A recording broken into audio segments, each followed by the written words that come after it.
فوری نتیجے کی صورت میں کہیں ایسا نہ ہو کہ ہمیں عبرت سے دوچار ہونا پڑے۔ ابھی وقت ہے، غنیمت ہے، توبہ کے ذریعے اپنی بدعمالیوں سے نجات حاصل کی جائے۔ اللہ کا وعدہ ضرور پورا ہو کر رہتا ہے۔ مسلمانوں کے لیے عزت اور کشادگی کا وعدہ ہے۔ سیاست کے میدان میں بھی بڑے حسین و جمیل وعدے ہوتے ہیں۔ کامیاب سیاستدان وہی ہے جو وعدے کرنے میں سخی ہو۔ ایک سیاستدان سے کسی نے پوچھا، آپ نے اتنے وعدے کیے، پورا کوئی وعدہ نہیں کیا؟ وہ بولا، ابھی ایک وعدہ باقی ہے۔ پوچھنے والے نے پوچھا، کیا؟ اس نے کہا کہ وعدہ پورے کرنے کا وعدہ تو ابھی کیا ہی نہیں۔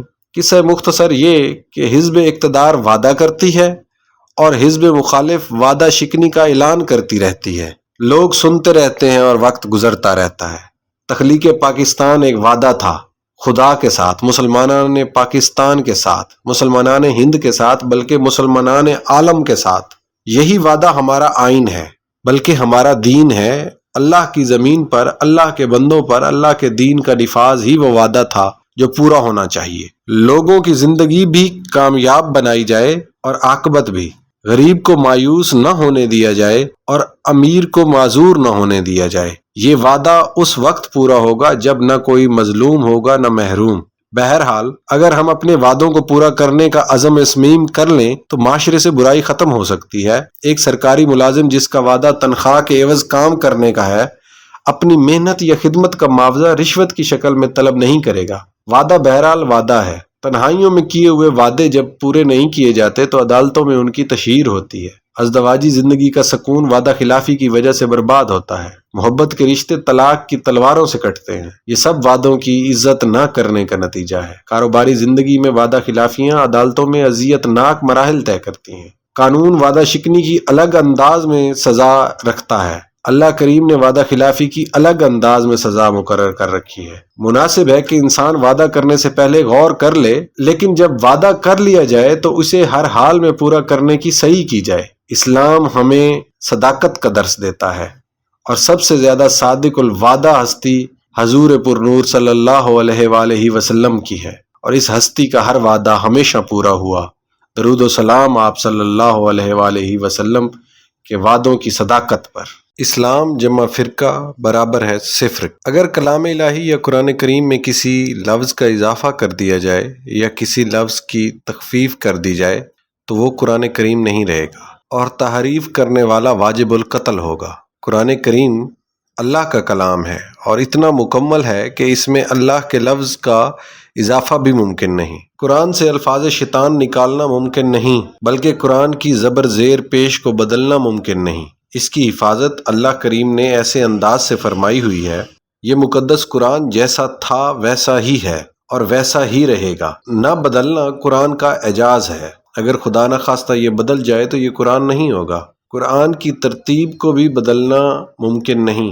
قرآن پاک ایسی کتاب کا نام ہے، کسی اور کتاب کو کسی اور زبان کا قرآن کہنا قرآن مقدس کی شان میں گستاخی ہے، گناہ ہے۔ اسی طرح اللہ کریم کے بارے میں جو علم، تعلیم، اطلاع، خبر اور ارشاد حضور انور صلی اللہ علیہ وآلہ وسلم کی زبان سے عطا ہوا، وہی اللہ کے بارے میں حرف آخر ہے۔ کسی اور مذہب کا کوئی اور بیان جو ماں سوائے بیان پیغمبر ہوگا ہمارے لیے نہیں ہے۔ مثلا اللہ کو کسی ایسے اسم سے پکارنا جس کی سند حضور انور صلی اللہ علیہ وآلہ وسلم سے نہ ملی ہو، پیر کو اللہ اور اللہ کو پیر کہنا نامناسب ہے۔ اللہ کریم کی جو صفات عالیہ حضور نے بیان فرما دی ہیں، بس وہی صفات ہیں، جیسے اس زمانے میں ویسے ہی آج کے دور میں اور ویسے ہی ہمیشہ ہمیشہ۔ الآن کما کان، میں جیسے تھا ویسے ہوں۔ اللہ کریم کو ہم نے دریافت نہیں کیا، معلوم نہیں کیا، ہمیں حضور اقدس صلی اللہ علیہ وآلہ وسلم کی ذات نے فرما دیا، ہم نے تسلیم کیا، ہم نے سنا اور مان لیا۔ اگر یہ کہہ دیا جائے اللہ ہمارے شہر میں کسی انسان کی شکل میں موجود ہے تو بغیر کسی لمحے کے توقف کے ہم یہ کہہ سکتے ہیں کہ یہ جھوٹ ہے، بہتان ہے، سراسر غلط ہے۔ اگر کوئی شخص یہ کہے کہ اس سے اللہ نے کلام کیا اور اس سے کہا ہے کہ وہ لوگوں سے کہہ دے کہ عذاب آنے والا ہے تو یہ غلط ہوگا، اور کہنے والا جھوٹی نبوت کا دعوے دار اور لائق تعزیر ہوگا۔ اگر کوئی انسان یہ کہہ دے کہ وہ اللہ سے جو چاہے منوا سکتا ہے تو یہ بات غلط ہوگی، ناممکن ہوگی۔ کن فیکون کی طاقت اللہ کی ہے۔ اللہ کے پاس انسان کا کہا ہوا اللہ کا کہا ہوا نہیں ہو سکتا، الا یہ کہ وہ انسان کامل حضور اکرم صلی اللہ علیہ وآلہ وسلم کی ذات گرامی ہو، وہ ذات جو بغیر وحی کے کلام نہ کرے، اور یہ صفت کسی امتی سے منسوب کرنا مناسب نہیں۔ اللہ اور صرف اللہ کو ماننے اور اس سے تعلق کا نام اسلام نہیں۔ حضور اکرم صلی اللہ علیہ وآلہ وسلم کے وسیلے کے بغیر تقرب الہی کا تصور خارج از اسلام ہے۔ ہم پر اللہ کی اطاعت فرض ہے، اللہ کی عبادت ضروری ہے، لیکن تقرب حق کا کوئی ایسا دعویٰ جو حضور انور صلی اللہ علیہ وآلہ وسلم کے فرمائے ہوئے میزان کے علاوہ ہو اور اسے غلط ثابت کرنے کا تکلف بھی غیر ضروری ہے۔ اسی طرح اسلام ایک مکمل اور محفوظ دین ہے۔ اس کو تکمیل کی سند مالک حقیقی نے خود یہ کہہ کر فرمائی ہے کہ الیوم اکملت لکم دینکم، جس دن، جس گھڑی، جس لمحے یہ دین مکمل کر دیا گیا، اس کے بعد کے اضافے، تخفیفیں، تحریفیں، رنگ رنگ کی وضاحتیں، انوکھی تشریحات اسلام پر احسان نہیں، بلکہ اس کے برعکس اسلام کو اس کی بنیادی رنگ کے علاوہ کسی اور رنگ میں پیش کرنے کی صحیح نامناسب ہے۔ اسلام کا اصل رنگ وہی ہے جو یوم تکمیل کے وقت تھا۔ جس طرح ایک خواب حسین، خواب مبارک اپنی رنگا رنگ تعبیروں کی وجہ سے خواب مبہم بن کے رہ جاتا ہے، اسی طرح اسلام کی حقیقت وضاحتوں کے اضافی بوجھ میں دب کر رہ گئی ہے۔ آج تک سورج کے منور ہونے کا ثبوت کسی نے پیش نہیں کیا، شاید اسی لیے کہ سورج کا ثبوت دیکھنے والی آنکھ کے علاوہ ممکن نہیں، اور دیکھنے والی آنکھ کو ثبوت درکار نہیں۔ اللہ کو ثابت کرنے کی کوشش کرنے والا بھی اتنا ہی گمراہ ہے جتنا اللہ سے انکار کرنے والا۔ اللہ ثابت کرنے سے ثابت نہیں ہوتا، اللہ کو ماننا ہے، جاننا نہیں۔ یہ تسلیم بغیر ایمان کے نہیں، اور ایمان پیغمبر کی صداقت کو تسلیم کرنے کا نام ہے، اور یہ تسلیم اطاعت شریعت محمدی ہے۔ اسلام تحقیق سے نہیں، تسلیم سے حاصل ہوتا ہے۔ اسلام کو عمل سے نکال کر علم میں داخل کرنے والے اسلام کے محسن نہیں ہیں۔ اسلام پر کتابیں لکھنا اور کتابوں پر کتابیں لکھنا اور تبصرے کرنا اور تقریریں کرنا اسلام نہیں۔ ایک کافر اسلام پر یا حضور کی حیات طیبہ پر کتاب لکھ کر تو مومن نہیں ہو سکتا۔ مومن وہ ہے جس کو اعتماد شخصیت نبی صلی اللہ علیہ وآلہ وسلم حاصل ہو اور جسے وابستگی نبی صلی اللہ علیہ وآلہ وسلم حاصل ہو۔ مومن وہ نہیں جسے بھائی مدد کو پکارے تو وہ اسے قرآن سنانا شروع کر دے۔ مومن وہ نہیں جو وعدہ پورا نہ کرے اور نماز پوری کرے۔ مومن وہ نہیں جو منبر پر کھڑے ہو کر مسلمانوں میں انتشار پھیلائے۔ فرقہ پرست حق پرست نہیں ہو سکتا۔ اسلام مسلمانوں کی وحدت فکر و عمل کا نام ہے، اور یہ ایک حقیقت ہے کہ مسلمانوں کی اکثریت ہمیشہ اسلام کے قریب رہے گی۔ وحدت ملت سے جدا ہونے والا فرقہ اسلام سے جدا ہو جاتا ہے۔ شارحین اسلام کی طویل اور معکوس وضاحتوں نے فرقے تخلیق کیے ہیں۔ فقہا، علماء اور فقراء کی نیت پر شک نہیں، ان کا تدبر درست، ان کے ارشادات بجا، لیکن مسلمانوں کی وحدت، ان کی تعمیر و ترقی کے لیے اسلام کے اتنے فرقے کس حد تک موزوں رہے۔ تاریخ شاہد ہے، اسلام کے شجر کو اتنے پیوند لگائے جا چکے ہیں کہ اس کا اصل رنگ دب کر رہ گیا ہے۔ اگر یہ مان بھی لیا جائے کہ سب فرقے اپنے اپنے مقام پر صادق ہیں، فرقہ سازی کا عمل خوبصورت عمارت کو اینٹ اینٹ میں تقسیم کر دے گا، اور اسلام کا روب، جمال جو باعث عروج و کمال تھا، اس میں ہلال و زوال کا شکار ہو جائے گا۔ مناسب معلوم ہوتا ہے کہ ہر فرقہ وحدت ملت کی طرف سفر کرے اور ایک بار پھر وہی مقام حاصل ہو جائے جو اسلام کا حق ہے، اور یہ حق بر حق ہے۔ بڑے افسوس کا مقام ہے کہ ہمارے ہاں کئی لاکھ مساجد ہیں، اور اس کے باوجود قوم کا عالم یہ ہے کہ معاشرے میں تمام برائیاں موجود ہیں۔ اسلام کا بیان بہت ہو چکا، اب اسلامی عمل کا وقت۔ اپنے سماج کی تطہیر، اس کے بعد تطہیر نظام دنیا منصب اسلام ہے۔ آئیے ایک سرسری جائزہ لیں ہمارے ہاں اسلام کے نام پر کیا کیا ہو رہا ہے اور اس کا کیا نتیجہ برآمد ہو رہا ہے۔ مذہبی فرقے اور ان کے سربراہ دوسرے مذہبی فرقوں اور ان کے سربراہوں پر تنقید کر رہے ہیں۔ مقام توحید اور مقام رسالت کے تحفظ کے نام پر ایک گروہ دوسرے گروہ کا مخالف ہے۔ یا رسول اللہ کہنے یا نہ کہنے پر ابھی تک دلائل دیے جا رہے ہیں۔ تبلیغی جماعتوں کے انداز فکر پر بہت کچھ کہا جا رہا ہے۔ تقریباً ہر فرقے کے پاس ہر دوسرے فرقے کے لیے فتویٰ کفر موجود ہے۔ مسلمانوں کو اسلام کا ماضی سنا سنا کر ملت اسلامیہ کو قصہ ماضی بنایا جا رہا ہے۔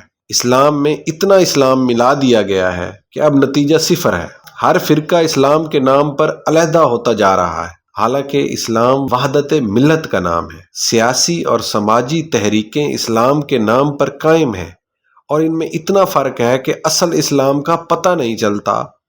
ایک مسلمان ملک کا معاشرہ دوسرے مسلمان ملک کے معاشرے سے مختلف ہے۔ صحیح اسلامی معاشرہ کہیں قائم نہیں ہو سکا۔ اسلام ہر مسلمان کی ذمہ داری ہے، اس لیے سب کو غور کرنے والی بات ہے۔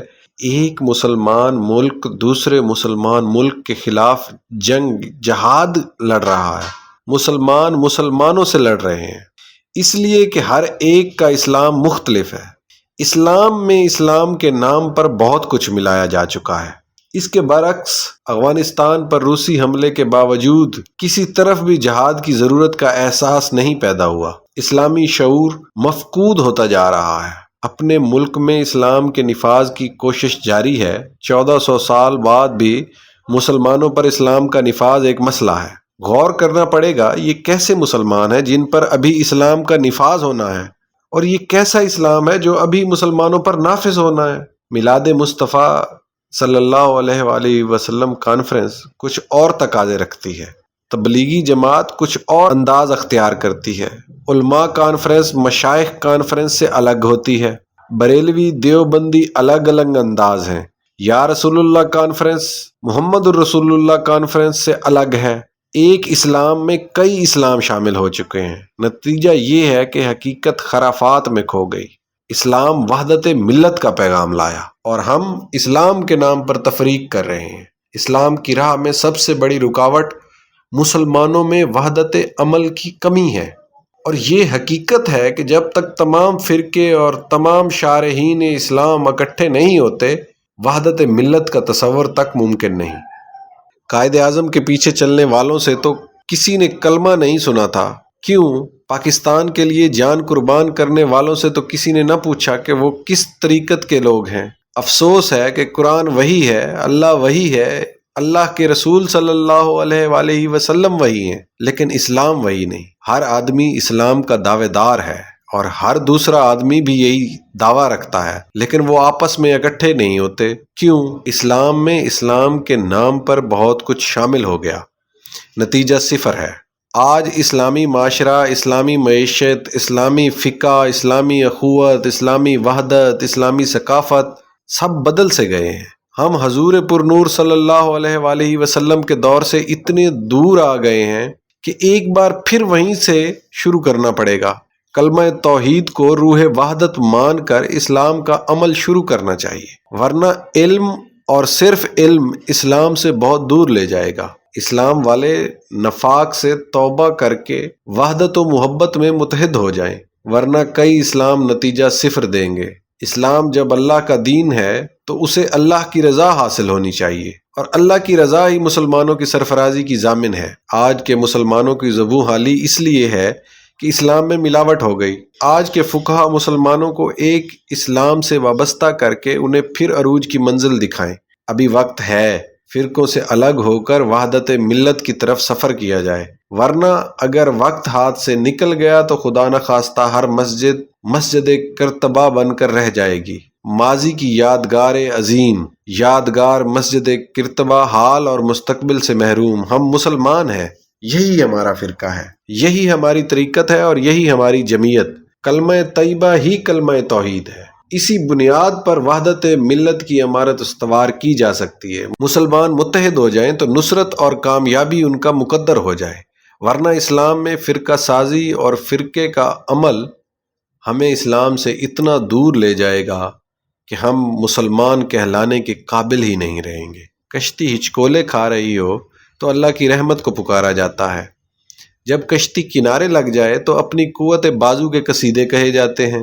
بہت کم انسان ایسے ہیں جو اپنے حاصل کو رحمت پروردگار سمجھتے ہیں۔ رفاقت کی تمنا سرشت آدم ہے۔ آدم کو ہر مقام پر رفیق کی ضرورت ہے۔ جنت بھی انسان کو تسکین نہیں دے سکتی اگر اس میں کوئی ساتھی نہ ہو، کوئی اور انسان نہ ہو، کوئی ہمراز نہ ہو، کوئی سننے والا نہ ہو، کوئی سنانے والا نہ ہو۔ آسمانوں پر بھی انسان کو انسان کی تمنا رہی، انسان کی طلب سے چھٹکارا ممکن نہیں۔ تنہائی صرف اسی کو زیب دیتی ہے جو لا شریک ہے، جو ماں باپ اور اولاد سے بے نیاز ہے۔ لا مقام میں رہنے والا تنہا رہ سکتا ہے، لیکن زمین پر رہنے والا تنہا نہیں رہ سکتا۔ یہ انسان کی ضرورت بھی ہے اور اس کی فطرت بھی۔ انسان کسی مقام پر تنہا نہیں رہ سکتا۔ قبل از پیدائش اور بعد از مرگ کے حالات تو اللہ ہی جانتا ہے، لیکن زندگی میں انسان پر کوئی دور ایسا نہیں آتا جب وہ تنہا ہو۔ نہ جنازہ تنہا، نہ شادی تنہا۔ رات کے گہرے سناٹے میں اپنی کرسی پر اکیلا بیٹھا ہوا انسان بھی اکیلا نہیں ہوتا۔ اسے ماضی کی یادیں آتی ہیں، اس کے ساتھ وہ نظارے ہوتے ہیں جو اس کے سامنے نہیں ہوتے۔ یادوں کے گلاب کھلتے ہیں، جلتی بجھتی آنکھوں کے طلسمات واہ ہوتے ہیں، حسین پیکروں کے خطوط ابھرتے ہیں، ڈوبتے ہیں، گزرے ہوئے ایام پھر سے رخصت ہونا شروع ہوتے ہیں، خشک شاخیں زخموں کی طرح پھر سے ہری ہوتی ہیں، اور اس سناٹے میں آوازیں ہی آوازیں آنا شروع ہوتی ہیں، اور یوں تنہائی میں تنہائی ممکن نہیں۔ رفاقت کی افادیت سمجھنے کے لیے ضروری ہے کہ انسان اپنی صفات، اپنی صلاحیتوں کا جائزہ لے۔ ہماری ہر صلاحیت رفاقت کی محتاج ہے۔ ہماری گویائی سماعت رفیق کی محتاج ہے۔ ہماری سماعت آواز دوست کی منتظر رہتی ہے۔ ہماری نگاہ دوست کے چہرے سے خوراک لیتی ہے۔ ہمارا چہرہ مرکز نگاہ یار ہوتا ہے۔ ہمارے افکار دوست کو روشنی دیتے ہیں اور ہم اس کی فکر سے پرورش پاتے ہیں۔ دل ہمارا ہوتا ہے اور درد دوست کا۔ ہماری خوشیاں شریک حبیب سے دوبالا ہوتی ہیں۔ ہمارے غم گسار کے تقرب سے کم ہوتے ہیں۔ ہمارا سفر ہم سفر کی معیت سے بامانی اور پر رونق ہوتا ہے۔ ہمارا قیام اسی چراغ سے منور ہوتا ہے۔ دوست کی توجہ اور اس کا تعاون ہمیں عروج کی منازل سے آشنا کراتا ہے۔ ہمارے منصوبے ہماری زندگی میں اور ہماری زندگی کے بعد بھی ہمارے دوست کی نگرانی سے پروان چڑھتے ہیں۔ دوست سے گفتگو حکمت و دانائی کے رموز آشکار کرتی ہے۔ ہمارے ظاہر و باطن کا نکھار جمال ہم نشیں سے متاثر ہوتا رہتا ہے۔ ہماری عبادت بھی رفاقت سے سعادت حاصل کرتی ہے، اور ہماری تمام دعائیں اجتماعی ہیں۔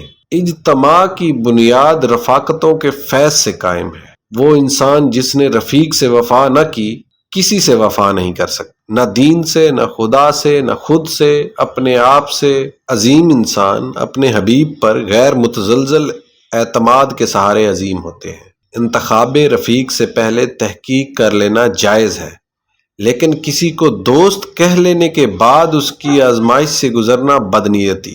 دوست کے ساتھ صرف ایک ہی سلوک روا ہے، اور وہ وفا ہے۔ وفا کرنے والے کسی کی بے وفائی کا گلہ نہیں کرتے۔ اپنی وفا کا تذکرہ بھی وفا کے باب میں ابتدائے جفا ہے۔ رفاقت قائم رکھنے کے لیے انسان کو نہ ختم ہونے والا حوصلہ ملا ہے۔ رفاقتیں گردش حالات سے متاثر نہیں ہوتی۔ رفاقت صحبتوں کی گھاٹیوں سے گنگناتی ہوئی گزرتی ہے۔ کائنات کی ہر شے میں ہمہ وقت تغیر ہے، لیکن رفاقت کے خمیر و ضمیر میں استقامت کا جوہر ہے۔ رفاقتوں کا مفرور زندگی سے فرار کرتا ہے۔ جس کی زندگی میں کوئی سچا اور سچا دوست نہ ملا ہو، اس جھوٹے انسان نے اپنی بدبختی کے بارے میں اور کیا کہنا ہے۔ انسانوں کا جہان رفاقتوں کا جہان ہے۔ یہ وفاؤں کی داستان ہے، رشتوں کی تقدیس ہے، سماجی اور دینی رابطوں کی تفسیر ہے۔ خوش نصیب ہے وہ انسان جس کا ہم سفر اس کا ہم خیال ہو۔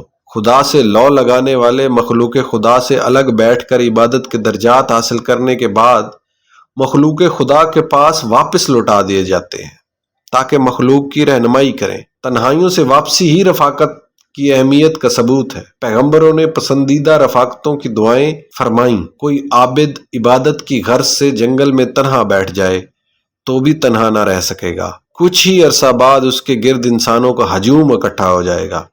آستانہ بنے گا، عبادت گاہ بنے گی، لنگر خانے کھل جائیں گے، اور طالبان حق و صداقت اس ویرانے میں بستی آباد کریں گے۔ پیدا ہونے والا بچہ جب آنکھ کھولتا ہے تو سب سے پہلے اسے جو شے نظر آتی ہے وہ انسانی چہرہ ہے، شفیق چہرہ، نورانی چہرہ، محبت و مسرت سے سرشار ممتا کا مقدس چہرہ۔ اس کے بعد ساری زندگی چہروں کی رفاقت کا سفر ہے۔ ایک انسان کا تقرب ہی انسانیت کا تقرب ہے۔ نیکی بدی گناہ ثواب سب انسانوں سے وابستہ ہیں۔ رفاقت کا سرمایہ ہر سرمایہ سے افضل ہے۔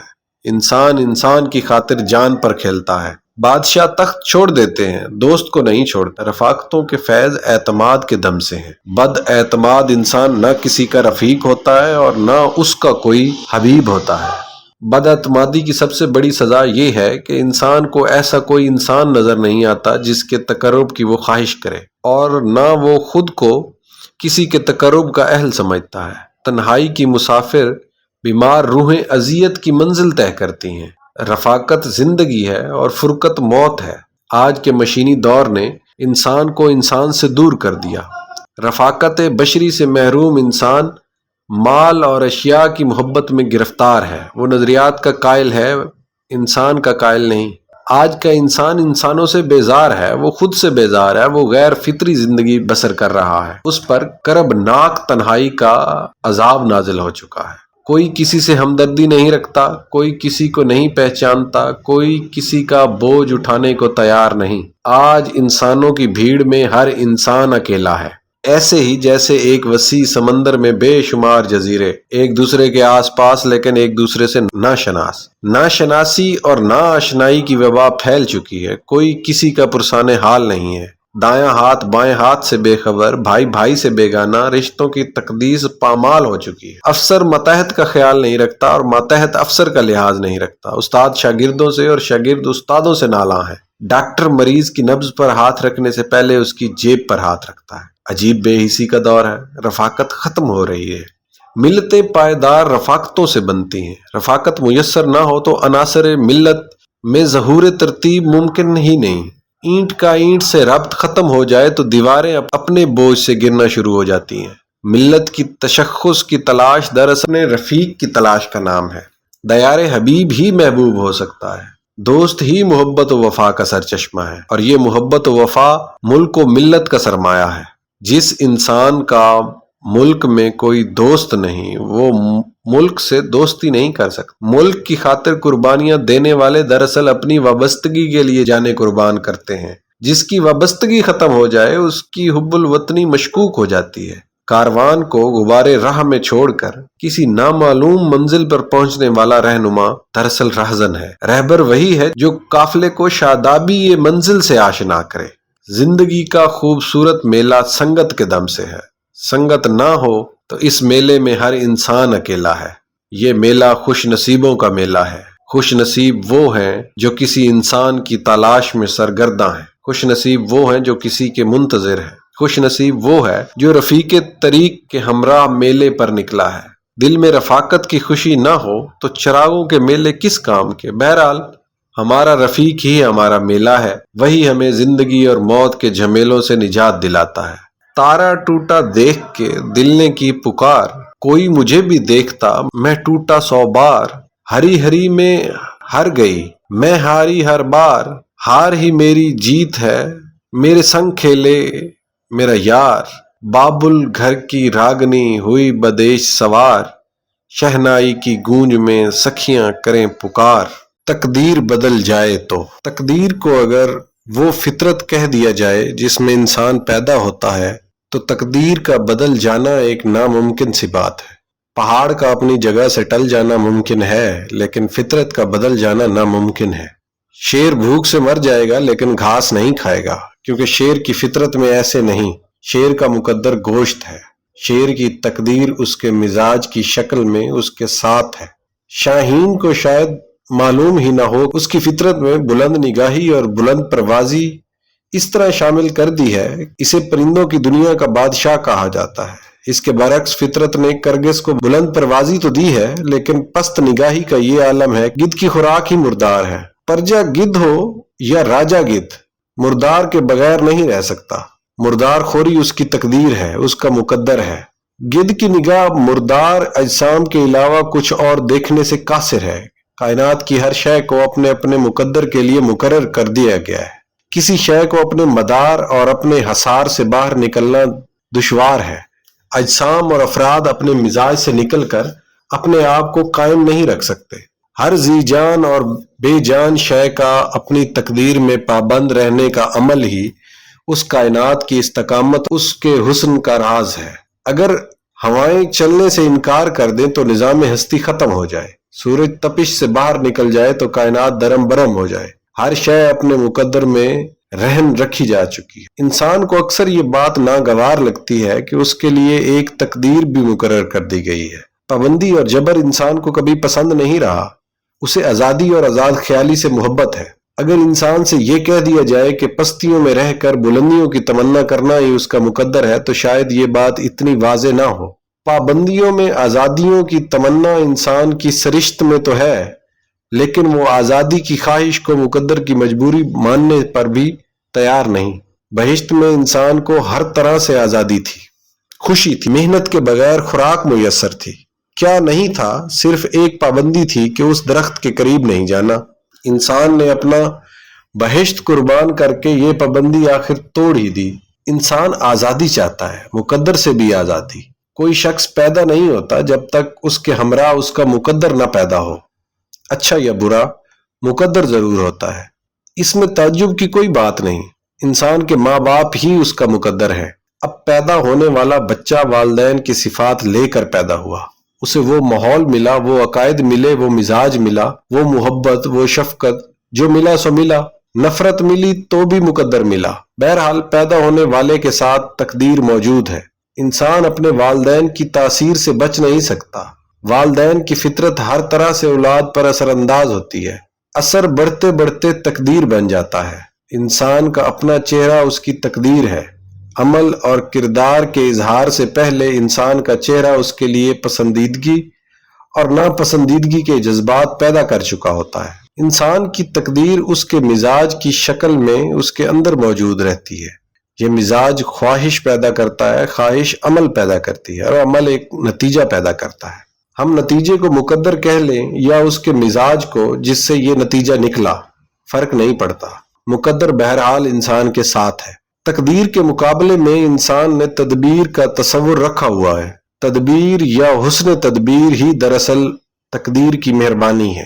ہماری تدبیریں تقدیر کی معاون ہیں، تقدیر کے مقابل نہیں آ سکتی۔ جب برے دن آتے ہیں تو انسان کی تدبیریں غلط ہو جاتی ہیں۔ ہمیں غلط یا صحیح مشورہ دینے والا دوست تقدیر کا قاصد ہوتا ہے۔ کیا تقدیر بدل سکتی ہے؟ اگر تقدیر بدل جائے تو بدلنے سے پہلے بھی تقدیر کا ہونا بے معنی سا ہے۔ تقدیر بدل جائے تو حاصل بھی ہے تقدیر۔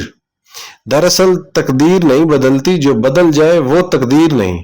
جب ہم کسی تکلیف میں ہوتے ہیں تو ہم سمجھ نہیں سکتے کہ تقدیر اب کیا ہے۔ اگر مقدر اچھا ہو تو کہیں نہ کہیں کوئی نگاہ مرد مومن کی نگاہ بن کر تکلیف دور کر جاتی ہے۔ نگاہ مرد مومن ہی تقدیر ہے، سب کے لیے نہیں ہے، جس کے لیے ہے اس کا مقدر۔ تقدیر پر بحث کرنا مناسب نہیں ہے۔ جبر و قدر کے مسائل بحث سے حاصل نہیں ہوتے۔ جو کچھ ہو گیا، جو گزر گیا، اسے تقدیر کہہ لیا جائے، اور جو ہونا ہے، آنے والا ہے، اسے امکان کہہ لیا جائے تو بات سمجھ میں آ سکتی ہے۔ آنے والا بدل سکتا ہے کیونکہ ابھی آیا نہیں، گزرا ہوا بدل نہیں سکتا کیونکہ وقت کا پہیہ واپس نہیں ہو سکتا۔ یہی تقدیر ہے۔ جو گیا وہ واپس نہیں آیا، اگر واپس آیا تو وہ نہیں تھا، سب کچھ بدل گیا تھا۔ جب انسان کا شعور بیدار ہوتا ہے، وہ اس کائنات کی ہمہ رنگ نئے رنگیوں کا جائزہ لیتا ہے۔ وہ اپنے لیے کچھ پسند کرتا ہے، کچھ انتخاب کرتا ہے۔ بس یہی لمحہ انتخاب لمحہ تقدیر ہے۔ تقدیر ہمیں ہماری عاقبت کے سامنے لے جاتی ہے۔ یہ خوش نصیبی بھی ہے اور بد نصیبی بھی ہو سکتی ہے۔ موسیٰ علیہ السلام کو معلوم نہیں تھا کہ آگ کی تلاش ان کے لیے کون سا مقدر لانے والی ہے۔ ہم نہیں سمجھ سکتے کہ ہمارا انتخاب ہمارے لیے کیا دشواریاں اور کیا آسانیاں لائے گا۔ ایک غلط فیصلہ زندگی کو بہشت سے نکال کر دوزخ میں ڈال دیتا ہے، اور اسی طرح ایک قدم خوش بختی کا قدم دوزخ سے نکال کر ہمیں بہشت میں پہنچا سکتا ہے۔ اس کائنات میں ایسا ہوتا ہی رہتا ہے۔ معمولی واقعات، بہت معمولی واقعات بڑے غیر معمولی نتائج کے ذمہ دار ہو سکتے ہیں۔ تقدیر صرف میرا عمل ہی نہیں، تقدیر میرے دوست کا عمل بھی ہے۔ دوست ناراض ہو جائے تو میری تقدیر بگڑ سکتی ہے، حالانکہ میری تقدیر کا میں ہی مالک ہوں۔ ہماری آدھی تقدیر ہمارے اعمال میں ہے اور آدھی ان کے اعمال میں جو ہم سے وابستہ ہیں۔ انسان اپنی تقدیر آپ بنائے یا اسے بنی بنائے تقدیر مل جائے، فرق نہیں پڑتا۔ ہم ایک مقررہ مدت تک یہاں ہیں اور اس کے بعد ہمارا سفر ختم ہو جائے گا۔ اس کے بعد ہمارے فیصلے ہمارے اعمال اور ہمارے نتائج پر نہیں بلکہ ہماری نیات پر ہوں گے۔ اچھی نیت ہی اچھا مقدر ہے، اور شخص کی تقدیر بگڑ جاتی ہے جس کی نیت میں فطور ہو۔ نیت کا برا انسان مقدر کا برا ہوتا ہے۔ تقدیر کا تعلق منشاء الہی سے ہے اور تدبیر کا تعلق میری منشا ہے۔ جو کچھ اللہ نے میرے لیے مقرر کر رکھا ہے وہ مجھے مل کر رہے گا۔ میری صحیح، میری کوشش بغیر منشاء الہی کے مجھے کچھ نہیں دے سکتی۔ میں تقدیر کے حصار سے نہیں نکل سکتا کیونکہ میں وجود سے باہر نہیں نکل سکتا۔ میں آسمانوں کی وسعتوں میں نہیں رہ سکتا۔ میرا ٹھکانہ زمین ہے، میرا یہی مقدر ہے۔ میں گاڑی میں سوار ہونے سے پہلے کسی بھی ذریعہ سفر کا انتخاب کر سکتا ہوں۔ بڑے امکانات ہیں سفر کے لیے، بڑے ذرائع ہیں، لیکن جب میں گاڑی میں سوار ہو جاتا ہوں تو یہ مقدر ہے۔ میں اپنے لیے امکانات کے دسترخوان سے تقدیر کی ڈش منتخب کرتا ہوں۔ مجھے اپنے انتخاب پر گلہ نہیں، اس لیے میں تقدیر سے راضی ہوں۔ وہ انسان جو اپنی زندگی سے مطمئن ہے وہ ہر طرح کی تقدیر سے مطمئن ہے۔ جو خود اپنے سے راضی نہیں وہ تقدیر سے کیوں راضی ہوگا؟ دنیا کے عظیم انسان صاحب مقدر تھے، صاحب نصیب تھے۔ ان کا عمل تو واضح ہے، ایسا عمل کرنے سے تو اتنی عظمت پیدا نہیں ہو سکتی۔ پیغمبر صلی اللہ علیہ وآلہ وسلم کے دین پر چلنے والے ضرور فلاح پا سکتے ہیں، لیکن پیغمبروں کا مقدر دیکھیں کہ کس کے گھر میں پیدا ہو کر کیا بن گئے۔ اس کائنات کے اندر تقدیر نے عجب تقسیم کی ہے، کہیں نغمہ ہے، کہیں رنگ، کہیں مور، کہیں کوا۔ پہاڑوں کو میخوں کی طرح گاڑ دیا، دریاؤں کو روانی دی، مچھلی تیرتی ہے، پرندے اڑتے ہیں، سورج روشن ہے، رات تاریک، زندگی فانی ہے، زندگی عطا کرنے والا باقی ہے۔ اس مقدر کی دل آویزیوں پر ہم نے چند روزہ زندگی صرف کرنی ہے۔ اپنے لطف میں سفر کریں۔ میرا مقدر میرے مالک نے میرے لیے بہتر مقرر فرمایا ہے۔ کوئی جھگڑے کی بات نہیں۔ میری تقدیر کی لکیر میرے ہاتھ میں بھی ہے اور اس کے ہاتھ میں بھی جس سے میرا تعلق ہے۔ جہاز میری تدبیر ہے، بھنور یا کنارہ میری تقدیر، مکان بنانا میری تدبیر ہے۔ اس میں سکون ملتا ہے یا اضطراب میرا مقدر ہے۔ اگر انسان پیدائش میں اور موت میں آزاد نہیں تو اس کی زندگی کیسے آزاد ہو؟ جس کو اپنے آپ پر اعتماد نہ ہو اسے کسی خوش فہمی سے کیسے اعتماد ہوگا؟ جو انسان اپنے قد سے باہر نہیں نکل سکتا وہ تقدیر کی حد سے کیسے باہر نکل سکتا؟ بہرحال تقدیر ماننے والوں کے لیے ایک نعمت ہے، نہ ماننے والوں کے لیے یہ آزمائش ہے۔ اگر یہ سوچ لیا جائے کہ ماضی میرا مقدر ہے، حال فیصلے کا لمحہ ہے، مستقبل امکانات کا خزانہ۔ فیصلے سے پہلے ہر راستہ منزل کا راستہ ہو سکتا ہے، لیکن فیصلے کے بعد مسافر کے لیے منزل تک پہنچنے کا راستہ صرف ایک ہی راستہ ہے، اور وہی مقدر ہے۔ مقدر بدل نہیں سکتا، ہمارے پروگرام بدل سکتے ہیں، لیکن امر الہی ٹل نہیں سکتا۔ بڑے بڑے کامیاب انسانوں کو ان کی اولاد نے ایسی ناکامیاں عطا کی ہیں کہ بس خدا کی پناہ۔ اولاد کا عمل بھی والدین کے اعمال کی طرح انسان کی زندگی پر اثر انداز ہو کر اسے ایک مقدر کے حوالے کر دیتا ہے۔ انسان اپنے آپ کو کہاں تک محفوظ کرے گا؟ چراغ کو آندھی اور طوفان سے بچایا جا سکتا ہے، لیکن چراغ کے اندر ہی سے تیل ختم ہو جاتا ہے، اس چراغ کو کوئی نہیں بجھاتا، یہ خود ہی بجھ جاتا ہے۔ زندگی کی دیوار اپنے بوجھ سے ہی گرتی ہے، یہی اس کا مقدر ہے۔ زندگی کو باہر سے خطرہ ہو تو اس کی حفاظت کی جا سکتی ہے، اگر خطرہ اندر ہی ہو تو کیا کیا جائے؟ سانس خود ہی رک جاتی ہے، دل خود ہی بند ہو جاتا ہے، بس یہی مقدر ہے۔ اسے بدلنے کی خواہش اور کوشش تو ضرور ہوتی ہے، لیکن اسے تبدیل کرنا ممکن نہیں۔ جو ٹل جائے وہ مقدر نہیں، اندیشہ ہے۔ جو بدل جائے وہ صرف امکان ہے، مقدر نہیں۔ جو نہ بدلے وہ مقدر ہے۔ جو اٹل ہو وہی امر الہی ہے، وہی نصیب ہے۔ ہمارا نصیب جو ہمارے عمل کے تعاون کا بھی محتاج نہیں، اس بارش کی طرح ہے جو آسمانوں سے نازل ہوتی ہے، اور اس زلزلے کی طرح ہے جو زمینوں کے اندر سے ہی پیدا ہوتا ہے۔ اس میں کسی کا دخل نہیں۔ یہ فطرت کے فیصلے ہیں، اٹل اور نہ بدلنے والے۔